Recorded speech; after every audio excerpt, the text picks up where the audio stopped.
Hare Krishna, Krishna Krishna, Hare Hare, Hare Ram, Ram Ram, Hare Hare. Kindly, please come back to your seat. I'm sorry if I'm interrupting the best art piece you've done, but you can go back to your work after the rest of our event. Gopala Jaya Jaya,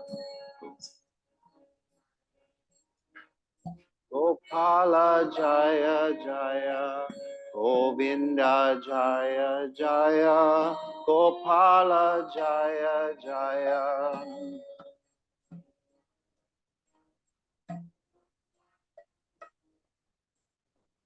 Radharamana Hari, Govinda Jaya Jaya.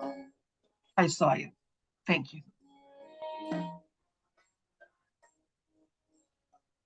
Govinda Jaya Jaya, Gopala Jaya Jaya. Gopala Jaya Jaya, Radharamana. We're going to start the second part of our celebration. Today, we have some special guests here.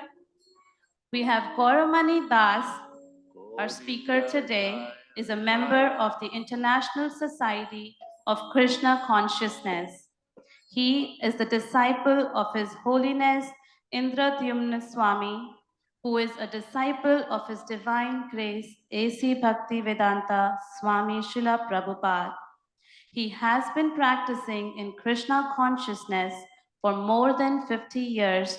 Born and raised in Chicago, he has earned a master's degree in public administration and is a music composer, husband, father, and grandfather. Thank you for being here, Prabhuji. Hare Krishna. And I'll pass the mic to him to share some words of love and wisdom.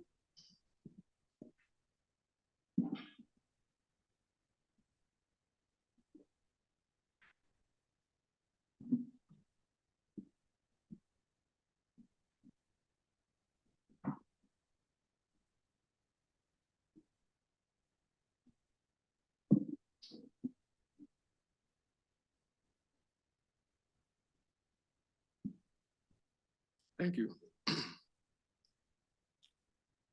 Hare Krishna. I'm delighted to be here. It's such a beautiful space, and I see a lot of beautiful souls here. So I hope that I can say something that will help you on your path, in your God consciousness path, your path to enlightenment. I may ask you for your help in answering some of the things that I'm trying to remember from long, long ago. But first, I'd like to offer my obeisances to my spiritual master. Then we'll get started. Namo Vishnu Padaya, Krishna Prastaya Bhutale, Srinanti Indradyumna Swami Nitinamane. Namaste Saraswati Devi, Gaura-mani Pracharane, Nirasesa Sunyavade, Pyaskatata Sitarane. Namo Vishnu Padaya, Krishna Prastaya Bhutale, Shrimati Bhaktivedanta Swami Nitinamane.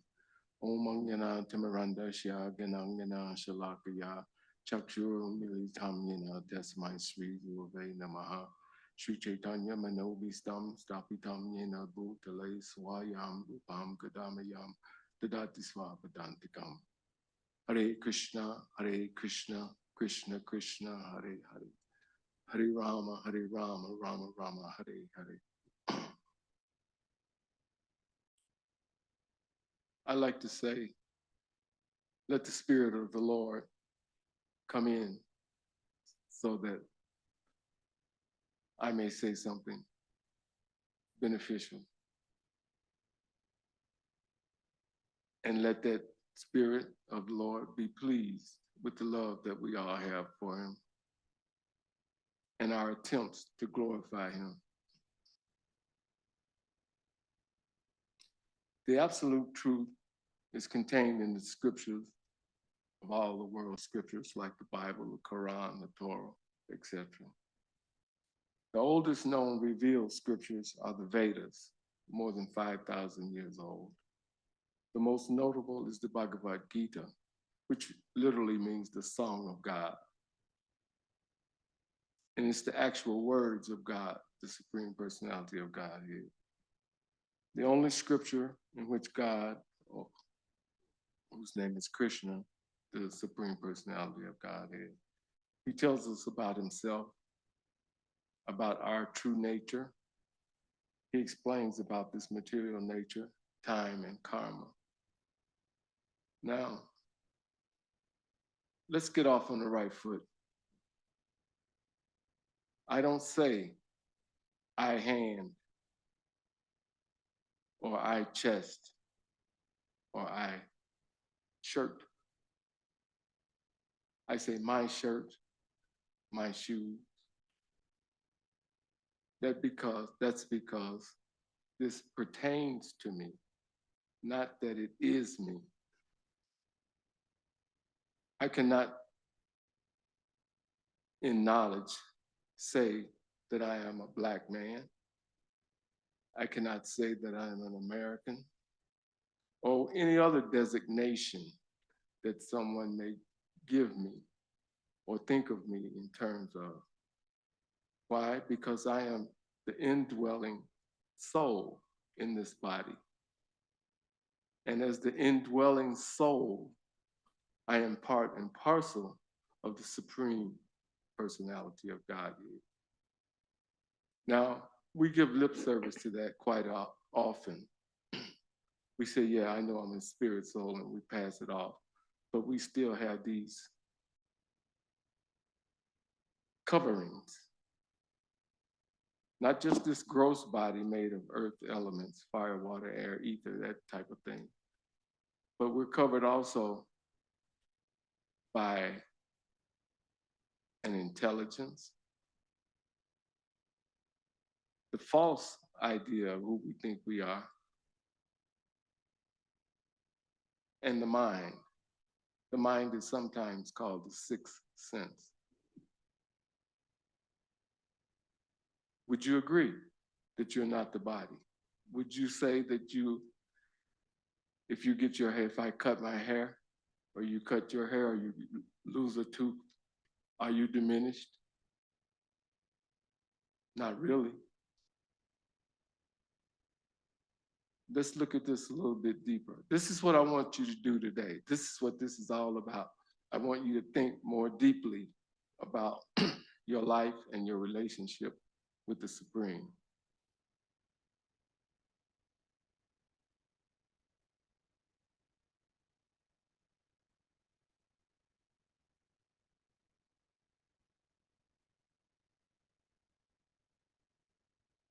Remember, we want to hear today, and then we want to tell you that you can speak about the Lord, and we want you to remember him. That's what we do. We hear, we speak, and we remember. Now, you may not remember, but because you're educated, you know that you had an embryonic body at one point. You were an embryo.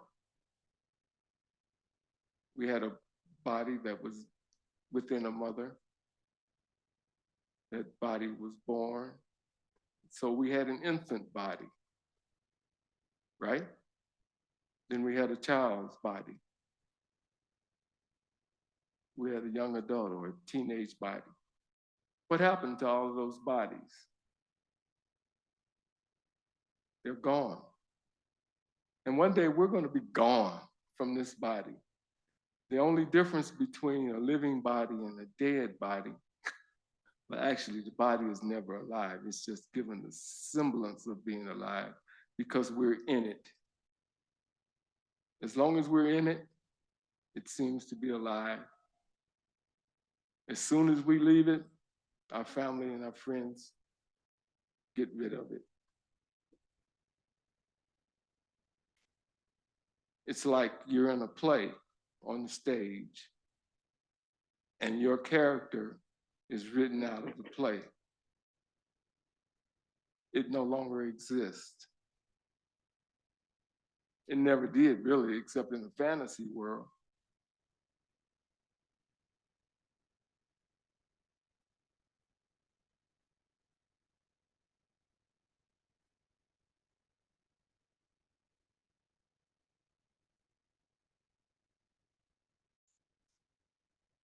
We know about the Father, the Son, and the Holy Spirit, or the Holy Ghost, a lot of us here in this room. So let's draw some analogies, some parallel truths, so that we can think deeply about what reality is. In the Bible, Jesus Christ talks about, or I should say Lord Jesus Christ, excuse me. He talks about the Father.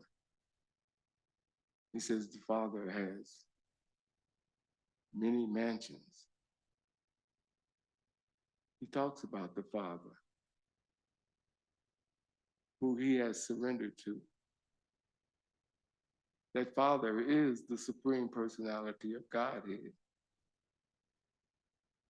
And I'll give you an analogy like the President Biden right now, we'll say, is symbolic of the personality of Godhead. He has many representatives. There's one running all over the country or all over the world. Can't think of his name, but anyway, he runs from Israel to Gaza to Egypt to Qatar, taking care of the president's business. There's ambassadors, there's different people that expand out from that presidency. He has a cabinet. That's the way the Godhead is. He has expansions that take care of business. There's expansions of expansions that take care of business. And these energies all come from the original cause, Krishna. Krishna means all attractive. And why is he all attractive? Because he's filled with 6 opulences in full. Nobody can outdo him. He's the strongest. He's the smartest. He's the most famous. He's the most renounced, the most beautiful, and so on. So,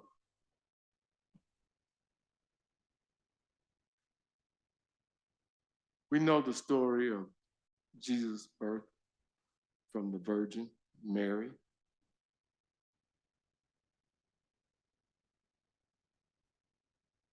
There's a relationship between the mother and the son.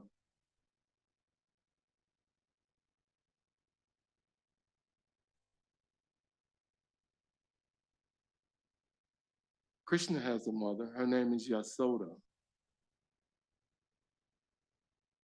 There's a relationship. And we were talking about the title of what we're going to talk about today. And I was thinking about how love controls God. Now, when I say control, don't think like a person would think with their mortal mind. When you say the word control, don't be confused, because we never can be in control.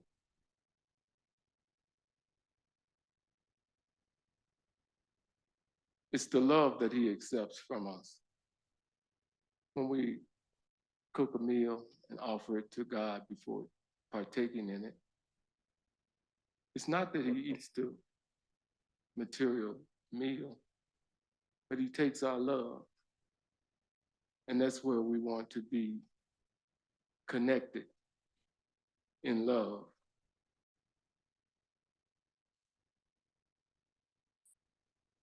Say, for example, if you love someone, you don't go to that person and say, give me this or do this for me. If you love someone, you find out what they like. You find out their personality and you do things to attract them to you. Now, if I go and say, I love you because you have a new car, new shiny new car, and we can ride around with the top down, that's not love. Or if I say, I love you because you are smart, or I love you because you have money, or I love you for the beauty in your face.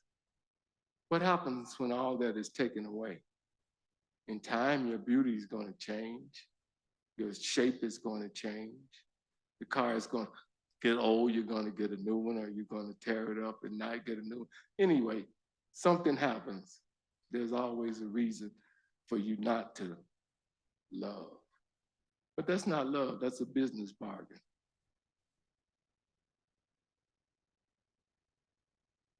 So I want you to think more deeply about your relationship with the Supreme Being. Ask him, what can you do to make him happy someday? Don't always ask him for good grades on the test, a new job. That's a business deal you're making. Sometimes we say we're born again. But if we're born again and we're still thinking with this mortal mind from an I, me, or my perspective, we're lost and we don't know it. I talked about the subtle body earlier. The subtle body, the mind, the false ego, and the intelligence wraps around the soul and carries that soul from one body to another. And you get another body based on your activities. There's what's called the karma, laws of karma. If you do good, you can get a body that'll take you to heaven, where you'll live a long time and enjoy on a higher level. If you don't do good works, then you get something else. You get a lower species to inhabit. In the Vedas, it's explained there's 8,400,000 species of life, or different apartments that we can live in temporarily. Now we, being spirit, we're eternal.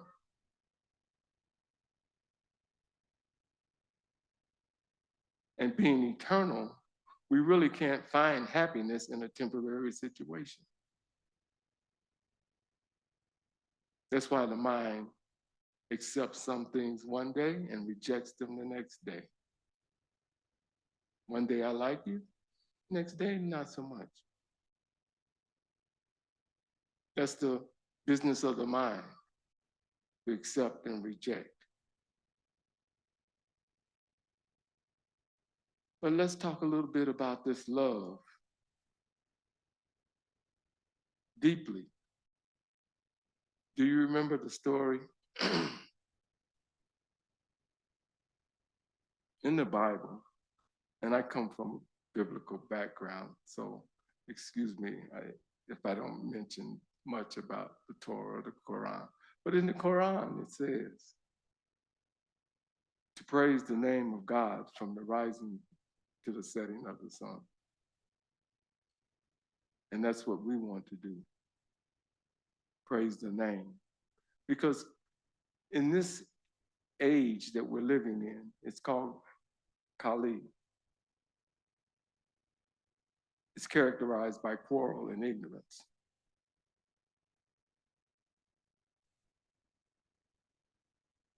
we have this dispensation that we can call Krishna's name. And through his name, we can actually associate with him.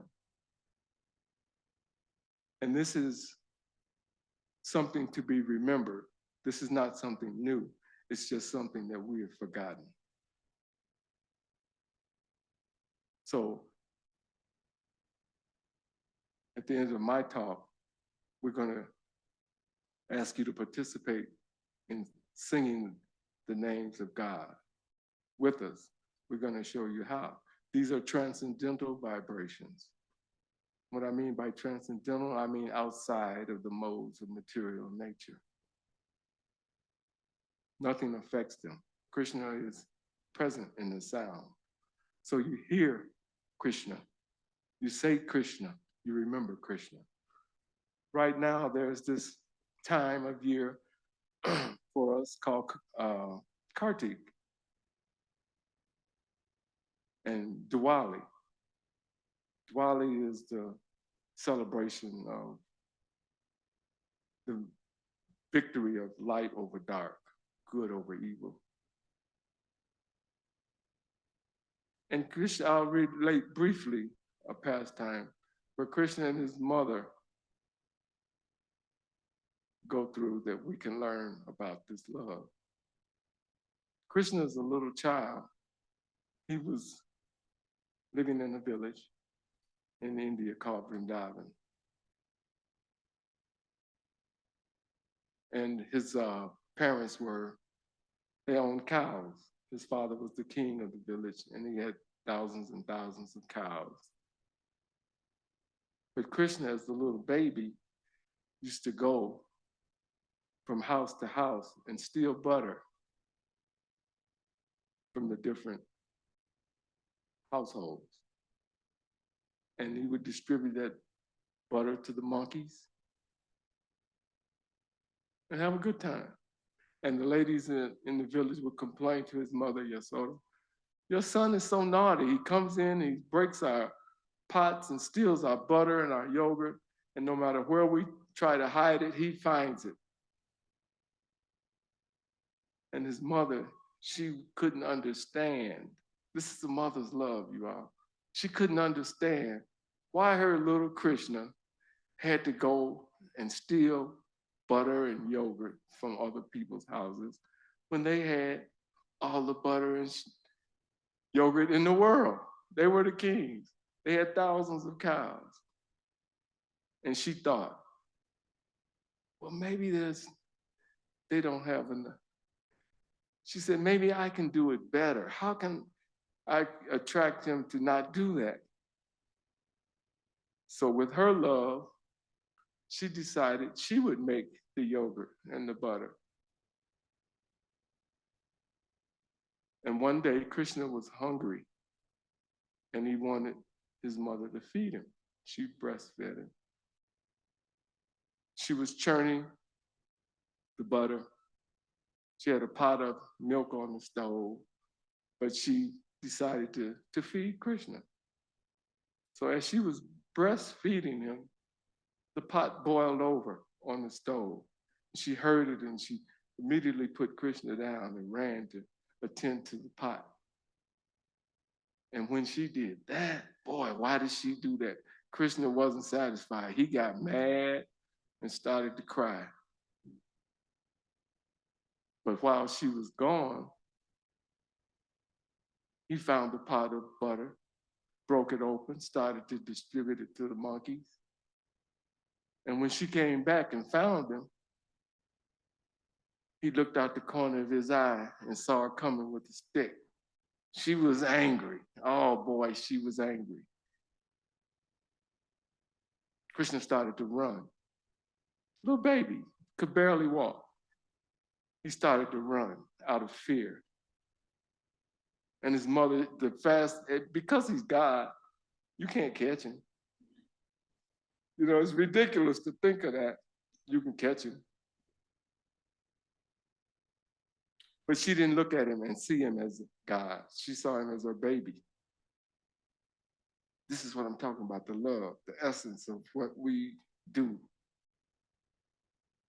in relationship to God has to be based on love. So she chased him and chased him and chased him. The flowers in her hair fell to the ground. Her clothes became loosened. She was sweating, perspiring. He looked back at his mother and felt sorry for her. And he let her catch him.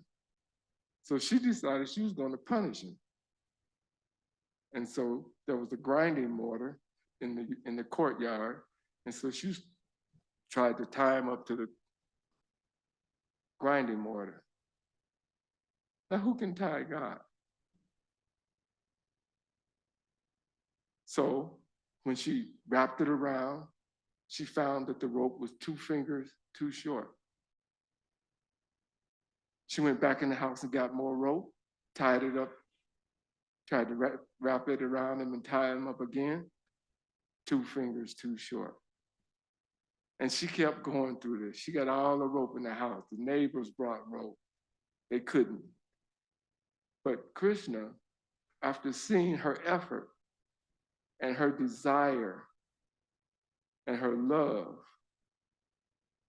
he agreed to be tied up. Finally, he allowed the original rope to bind him. That's what I mean by love conquers the Lord. There's more to that story, but I don't want to go. We have a short amount of time here.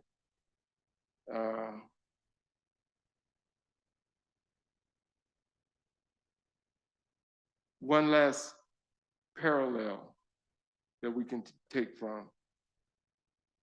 There was a celebration, a wedding in Cana. You all may know about that. And Mother Mary came to Jesus and says, they've run out of wine. And what did Jesus say? It ain't got nothing to do with me. You know, but because of the love of his mother, he told them, fill the pots with water.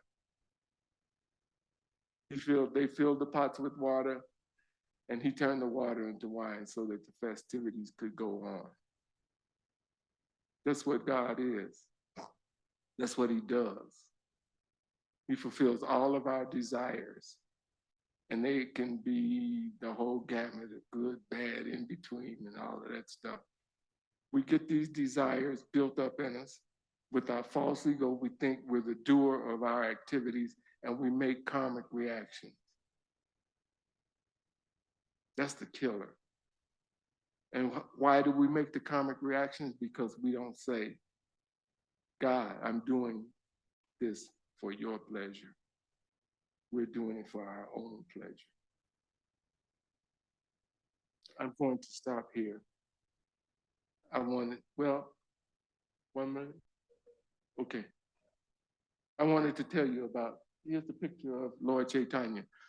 Krishna came down more than 500 years ago to experience the love that the mother, the Holy Mother, Radharani, is his pleasure potency. He expands his pleasure potency into a person who's called Radharani. And he couldn't understand how Radha loved him so much because he's the one that captivates Cupid, millions of Cupids. So how is Radharani attracted to him? What is she feeling that gasses her so much that he can't taste? So he comes down 500 years ago to taste Radharani's love. And the secondary reason is to give us this easy way to develop pure prema, love of God. And that is to chant this mantra that we're going to give you today. It's 3 words, Hare, Krishna, and Rama.